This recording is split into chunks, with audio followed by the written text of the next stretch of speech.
नमस्कार दोस्तों, जेके क्लासेज में आपका स्वागत है। आज हम कला संस्कृति के एक महत्वपूर्ण टॉपिक दुर्ग के बारे में चर्चा करते हैं। देखो, दुर्ग बात करते हैं, दुर्ग की बात करते हैं। दुर्ग की दुर्गों का सर्वप्रथम दुर्गों का वर्गीकरण। सर्वप्रथम दुर्गों का वर्गीकरण किसने किया था? मनुस्मृति में हुआ था। सबसे पहले दुर्गों का वर्गीकरण कहाँ हुआ था? मनुस्मृति में। कहाँ हुआ? सबसे पहले दुर्गों का वर्गीकरण मनुस्मृति में हुआ। कुछ विद्वानों ने अलग अलग मत दिए थे। इसी के अंतर्गत कौटिल्य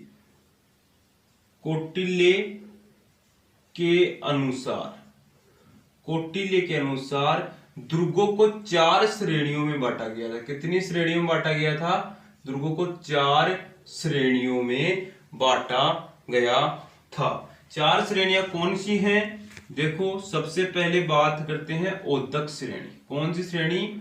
औदक श्रेणी, औदक या जल श्रेणी, औदक या जल दुर्ग। ऐसा दुर्ग जिसके चारों ओर क्या हो? जल हो। ठीक है। दूसरी कौटिल्य के अनुसार दूसरा दुर्ग है धानवन दुर्ग। धानवन दुर्ग ऐसा दुर्ग जिसके चारों ओर क्या हो? मरुस्थल। क्या हो? मरुस्थल। तीसरा गिरी दुर्ग। ऐसा दुर्ग जो पर्वत व फटार के ऊपर हो। किसके ऊपर हो? पर्वत या फटार के ऊपर हो। चौथी श्रेणी का दुर्ग बताया था इन्होंने वन्य दुर्ग। कौन सा दुर्ग? वन्य दुर्ग। ऐसा दुर्ग जिसके चारों ओर क्या हो? जिसके चारों ओर जंगल हो। ठीक है। कौटिल्य के अनुसार दुर्गों को 4 श्रेणियों में बांटा गया था। सबसे पहले दुर्गों का वर्गीकरण मनुस्मृति में हुआ और कौटिल्य के अनुसार 4 श्रेणियों में बांटा गया। कौन कौन सी श्रेणी थी? औदक श्रेणी, धानवन दुर्ग, गिरि दुर्ग और वन दुर्ग। ठीक है। इन सर्वश्रेष्ठ इन दोनों ने सर्वश्रेष्ठ दुर्ग किसको बताया है? सर्वश्रेष्ठ दुर्ग किसे बताया? गिरि दुर्ग को सर्वश्रेष्ठ बताया। एक बात और बता देता हूं, सबसे पहले यानी सर्वप्रथम दुर्गों के अवशेष कहां मिले? दुर्गों के अवशेष कहां मिले थे? सर्वप्रथम कहां मिले थे? सिंधु घाटी सभ्यता में क्या मिले थे? दुर्गों के अवशेष। अभी आगे चलते हैं इसी क्रम में। आगे चलते हैं तो बात करते हैं शुक्र नीति की। शुक्र नीति के अनुसार एक राज्य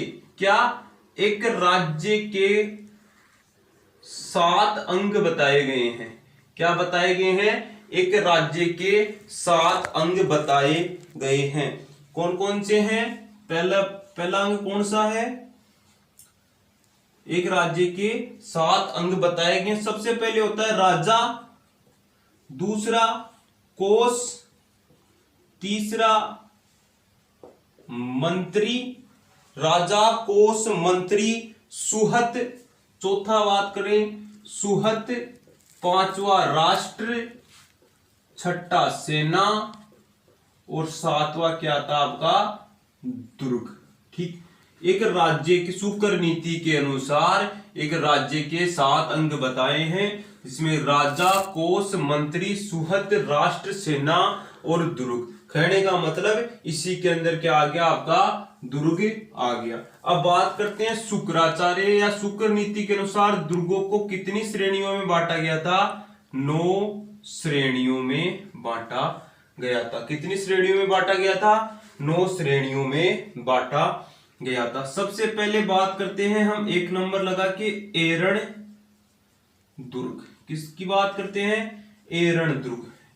ऐसा दुर्ग ऐसा दुर्ग जिसके चारों ओर कटीली झाड़ियां व पथरीला मार्ग हो। क्या हो? कटीली झाड़ियां और पथरीला मार्ग हो। इसका उदाहरण है, अगर मैं यहां से ए हटा दूं तो अगले वाला क्या आ गया? रणथंभौर। क्या आ गया? रणथंभौर। दूसरे दुर्ग की बात करूं तो वन दुर्ग। कौन सा दुर्ग? वन दुर्ग। ऐसा दुर्ग चारों ओर क्या हो? वन हो या क्या हो? जंगल हो। इसका उदाहरण आ गया आपका सिवाना। कौन सा दुर्ग? सिवाना दुर्ग। कहां पे पड़ता है? आपके बाड़मेर में पड़ता है। कहां पड़ता है? बाड़मेर में। ठीक है, ये दो प्रकार हो गए। आगे बात करते हैं हम, थोड़ा सा आगे और चलते हैं। 3 नंबर लगा के गिरी। गिरी दुर्ग। गिरी से तात्पर्य ऐसा दुर्ग जो पर्वत या किसके ऊपर हो? पठार के ऊपर हो। गिरी श्रेणी का दुर्ग कहलाता है। 4 नंबर की बात करें, धानवन दुर्ग। कौन सा दुर्ग? धानव दुर्ग। धानव दुर्ग जो चारों ओर क्या हो? चारों ओर क्या हो? मरुस्थल। क्या हो? मरुस्थल। ऐसा दुर्ग जिसके चारों ओर मरुस्थल हो। इसके उदाहरण की बात करते हैं अपन। इसके उदाहरण आ जाते हैं आपके सोनारगढ़। सोनारगढ़ जो जैसलमेर में पड़ता है। एक आ जाता आपका नागौर का नगाना दुर्ग। एक आ जाता आपका बीकानेर। एक आ जाता आपका जोधपुर। ये इसके मुख्य उदाहरण है। इस मरुस्थल के अंदर बने हुए दुर्ग थे ये। आगे बात करते हैं 5 नंबर। एक होता है पारीक श्रेणी का, एक होता है पारिद।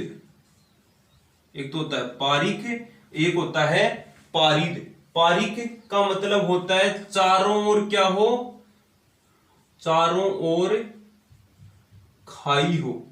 ऐसा दुर्ग जिसके चारों ओर क्या हो? खाई हो। इसका उदाहरण बात करते हैं अपन लोहागढ़।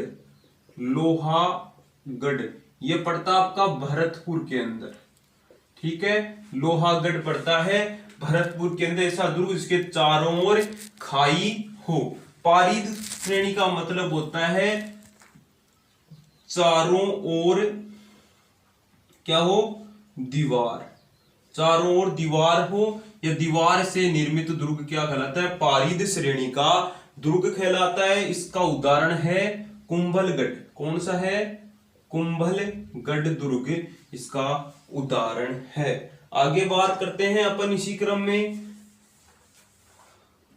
जल दुर्ग। कौन सा दुर्ग? 7 नंबर जल दुर्ग। ऐसा दुर्ग जो चारों ओर किससे घिरा हुआ हो? अरे जल दुर्ग का मतलब होता है, नाम में ही सब कुछ छुपा हुआ होता है। जल दुर्ग का मतलब चारों ओर क्या हो? जल हो। चारों ओर जल हो। चारों ओर क्या हो? जल हो। इसके उदाहरण है 1 नंबर गागरोन। गागरोन दुर्ग जो पड़ता आपका झालावाड़ के अंदर। इसके अंदर कौन सी दो नदियों के बीच में है? एक तो नदी है काली सिंध। कौन सी नदी है? काली सिंध। 2 नंबर पे है आपकी आहू। एक तो है काली सिंध, एक है आहू। अगली बात दूसरा है भैंसरोडगढ़। भैंसरोडगढ़ दूसरा है आपका भैंसरोडगढ़ जो चंबल व ब्राह्मणी नदी के किनारे है। तीसरा है आपका चित्तौड़गढ़। चित्तौड़गढ़ जो बेड़च व गंभीरी नदी के किनारे है। 7 श्रेणियों के दुर्ग हो गए। जल श्रेणी का सर्वश्रेष्ठ दुर्ग गागरोन दुर्ग को बताया गया है। सर्वश्रेष्ठ दुर्ग किसको बताया गया है? गागरोन दुर्ग को जल श्रेणी का सर्वश्रेष्ठ दुर्ग बताया गया है। ये 7 हो गए।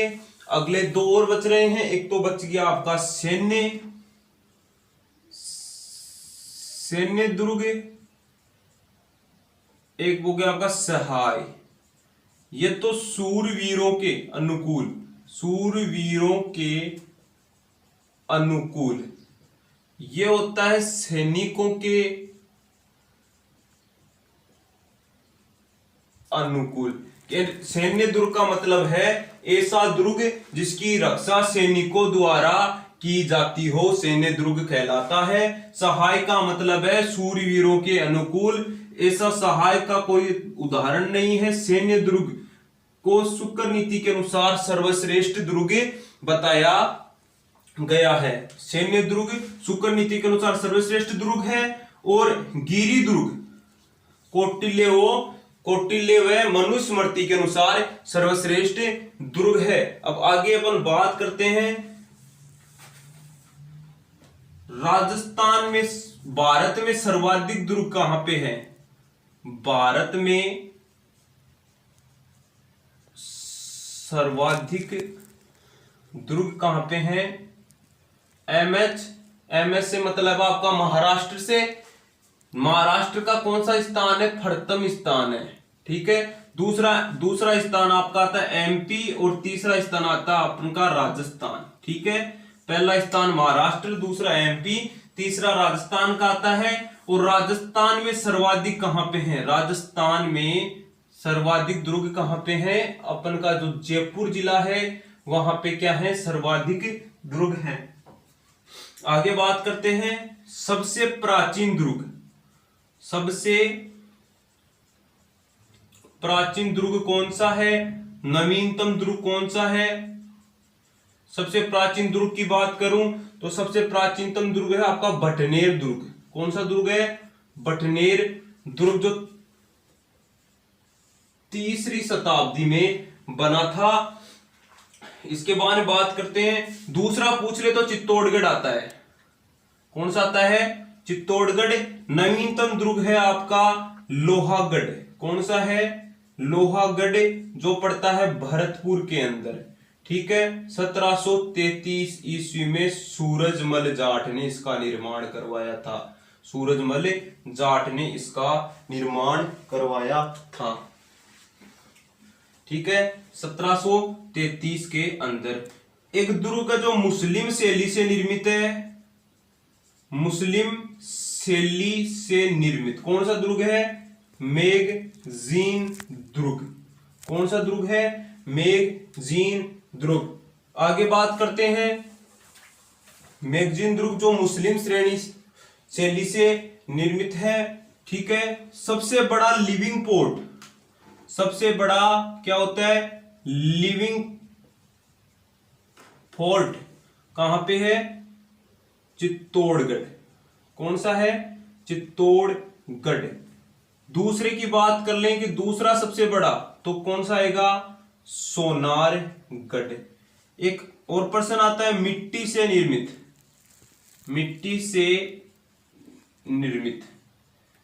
निर्मित 2 हैं। एक तो अपना है भटनेर दुर्ग, एक अपना है लोहागढ़ दुर्ग। और इसी में ही आगे है सर्वाधिक। भटनेर दुर्ग की बात करूं, एक तो क्या है? सर्वाधिक विदेशी आक्रमण सर्वाधिक किस दुर्ग पे हुए हैं? भटनेर दुर्ग पे ही हुए हैं। और विदेशी हुए तो स्थानीय भी आप पूछ सकता है आपको, स्थानीय आक्रमण कहां हुए? तो स्थानीय आक्रमण आपके हुए हैं तारागढ़। ठीक है। तारागढ़ दुर्ग पड़ता है आपका अजमेर के अंदर। ठीक है। अजमेर के अंदर जो तारागढ़ है उसी में सर्वाधिक स्थानीय आक्रमण हुए हैं। बात करते थोड़ी सी और स्थापत्य कला का जनक पूछ लेते हैं आपको। स्थापत्य कला का जनक। ठीक है। इसकी बात करते हैं अपन। तो राजस्थान में स्थापत्य कला का जनक है महाराणा कुंभा। महाराणा कुंभा है जिसको स्थापत्य कला का जनक कहा जाता है। कवि था एक, कौन था कवि? श्यामल दास, जिसकी एक पुस्तक थी वीर विनोद। कवि श्यामल दास की पुस्तक थी वीर विनोद। उसमें उसने इसे बताया कि मेवाड़ के 84 दुर्गों में से 32 दुर्गों का निर्माता कौन है? महाराणा कुंभा। तो हम कह सकते हैं कि महाराणा कुंभा का जो काल था स्थापत्य कला का, कौन सा काल माना जाता है? स्वर्ण काल माना जाता है। 32 दुर्गों का निर्माता ये था और 16 दुर्गों का निर्माता कौन था? मालदेव। मालदेव जो मारवाड़ का शासक था वो 32 दुर्गों का निर्माता था। और भारत की बात करें, भारत का स्थापत्य कला का जनक कौन था? शाहजहां। शाहजहां स्थापत्य कला का जनक था। ठीक है, धन्यवाद। आज के लिए इतना ही। आगे हम चर्चा करेंगे एक दुर्गों पे, एक एक दुर्ग लेके अच्छी तरह से समझ के आगे बात करते हैं। ठीक है, धन्यवाद।